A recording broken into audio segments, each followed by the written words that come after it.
With that said, let's go out to the Circus Sports Guest Hotline and joining us now for the Sporting Tribune, Steve Carp. Carpy, how are you? Tired. I feel you. I feel you. Long weekend. You were at Raiders practice. You were also at the Raiders preseason game yesterday, Sunday. Raiders 49ers. By the way, packed house. If we can start with a non-football question, a lot was made about the number of opposing fans there. A lot of red. Listen, Las Vegas is a transient town. It's a tourist town. We knew that. We knew that this would be the one game fans would circle on their calendar when they wanted to come to a game. Is there some concern on your part as you look at this team, and it'd be nice to have a home field advantage? Your thoughts on that? Look, Arash, it's going to take some time for the Raiders and Las Vegas to connect as a whole. Okay? I mean, people like myself are not dropping their allegiances from their NFL teams their whole lives to become Raiders fans. It's just not the way it works.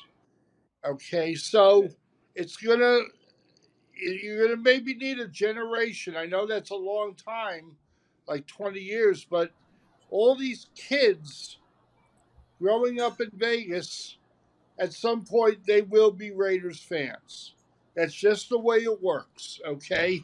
And Mark Davis can bitch and moan all he wants about it, just like Bill Foley complains that the Golden Knights sometimes have visiting fans in their arenas. Hey, that's life, okay?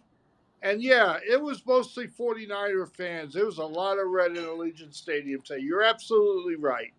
But the Raiders, the players, they don't care. They're just playing. I mean, guys are playing for jobs here. Not worried about fans showing up or not showing up. Yeah, it's a good point. That's the But reality by the of way, this. no doubt about that. And to your point, because we deal with this in Los Angeles, I'll tell you what. As the Raiders come to Los Angeles this upcoming Saturday. weekend to play the Saturday. Rams, it'll be a lot of Saturday. It'll be a lot of silver and black because I still say if they're not the most popular, we're right up there in the conversation to be. It's the Raiders. So listen, we're dealing with that in Los Angeles. They're dealing with that in Las Vegas as well. Beyond the preseason game, Carpy, before I turn it to the other guys, your thoughts, you were out at training camp. Your thoughts on this team now that you see them up close again? The big story going into the camp and certainly into this first preseason game was Jimmy Garoppolo. How did the team look? I thought they looked pretty good overall, the Devontae Adams injury notwithstanding. And apparently it's not that serious because he showed up. He didn't play, obviously, today, but he did show up. He didn't seem to be limping. They'll probably hold him out the entire preseason just to be safe about it. Now, I think Garoppolo might get a few reps against the Rams next Saturday.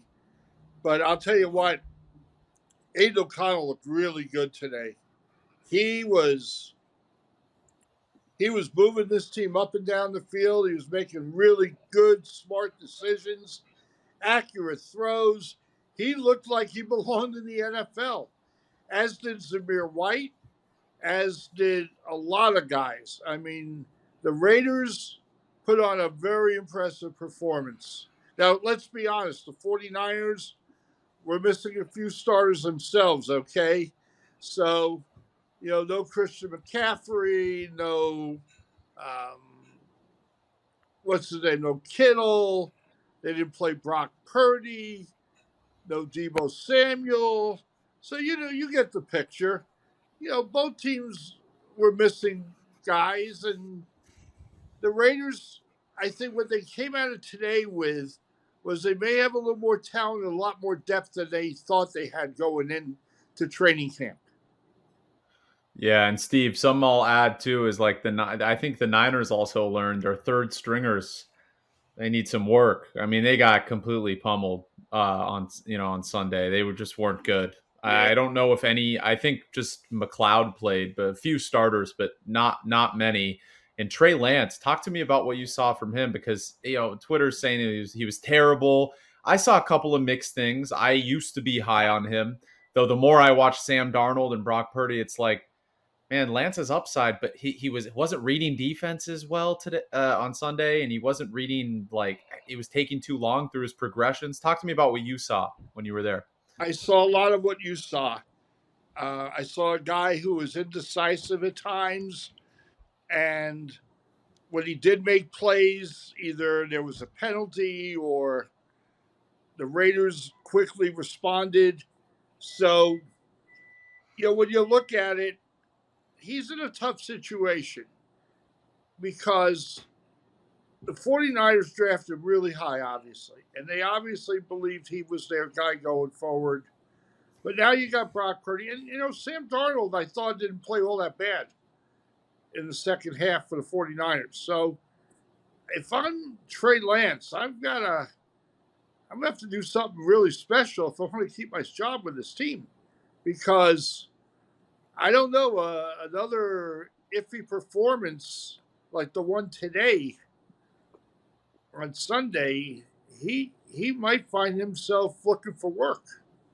I know that sounds insane, but I mean, this is a win now business. They don't have time to wait on this guy to get better. Either he's going to get better quickly and be a factor, or he's not, and they're going to move on from him.